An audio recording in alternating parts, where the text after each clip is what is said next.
It's a game of tug of war here at the Danger Room. Should creative rights be in the hands of the publisher or the character? Ricky, what side are you on this week? I'm going to have to say the publisher, and we'll get to that. All right, and obviously that means Jobo over here is on the side of the actual creator, the people who draw them. Your Honor? Yes. I hardly think All this right, is a courtroom Ricky, setting. plead your case. All right, well, for me, I think it goes to the company, or the publisher, whatever you want to call it, just because I think when you get down to it, comic books are a multi-million-dollar company nowadays. Maybe not the comic books themselves, but comic book companies.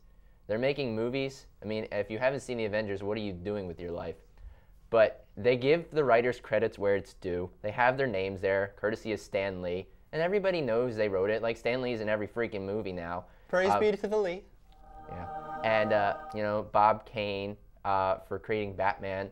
And I know they're not the only ones that worked on it, but you know, they're the most notorious for that. And the companies own them now. They're huge products. You know, Iron Man is no longer just in the pages. He's on screen, and he's a god. He's huge, and that goes for any hero. Batman with the Dark Knight, and that belongs solely to the company to make money off of, and the profits do respectively go to the writers.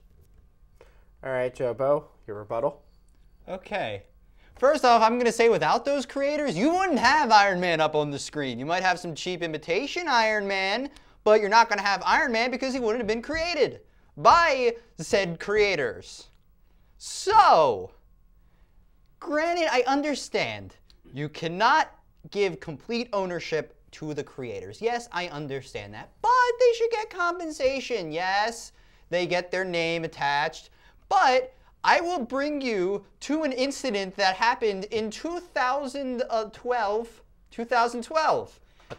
The creator of the Marvel Comics character Thanos was interviewed about his character appearing in the Avengers and its subsequent sequels. He said, and I somewhat quote, "I knew about it, but I didn't get anything for it." He received nothing, Your Honor, nothing for his character appearing in said movie. Now, they didn't even get a credit. And I say, Your Honor, with all due respect, that it is a bunch of bull stuff. Yes, bull stuff, ladies and gentlemen. Stuff of bulls. Of the viewers at home. I don't know what that means. Stuff of bulls. You know what I mean, man. You know what I mean. So, you should give them a little compensation for the character. Like, the estates of Jerry Siegel and Joe Shuster, the creators of Superman, their grandchildren have been fighting DC Comics for some ownership of what their grandfathers created. But yet they kept screwing them over nonstop, over and over and over again, taking their ideas, taking this, taking that, expanding things without their consent, pretty much not paying them anything for their characters. There, Ricky, though. Not Ricky. I'm not Ricky. Joe, Your Honor. sorry. I'm sorry, Your Honor. He's got Ricky on the brain, though. You're getting very passionate. You're fine, Your Honor. You're fine. But I will stop speak. you there, and you bring up a very a very interesting point of should ownership of arguably art pass down through the family, or does it become public domain? Where do comic books lie in this as well? Because are they art or are they commercial products, or are they both? And what kind of rights do you think they should have? Are you asking me? No. I'm asking Jobo. I've talked long enough. Well, no, you brought up. I would be interested to see what Mr. Shu has to say. All right, Ricky. Okay, so we're going with the question is. So anyway, I'm kidding. You can go. Should comic book rights? I don't like even, you right now.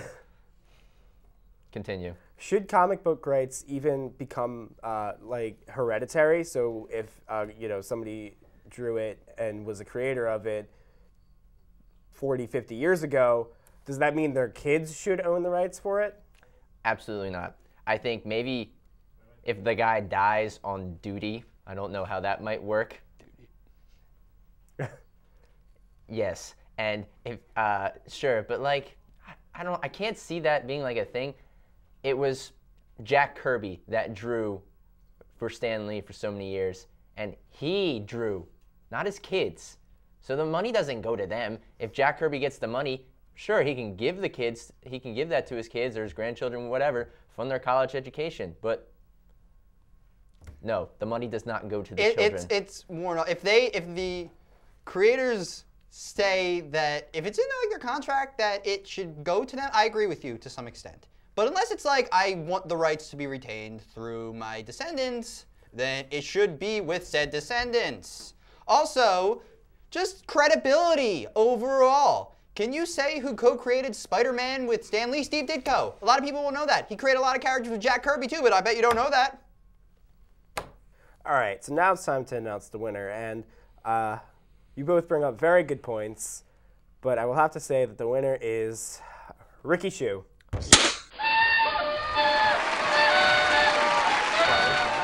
And I say Ricky Shu because publishers need control of the rights, because these comics and these franchises are now brands, and they need to have some sort of professional consistency in canon, because Lord knows we already have enough continuity errors. If we give the rights to the owners, that's, you know, how are we going to manage consistency through canon throughout all of the universes and all of these separate story arcs just shooting off everywhere? So that is why the publishers, I believe, deserve to have the rights. I'm done. Are you leaving? I'm done. All right. I'm done. Bye, Jobo. Done.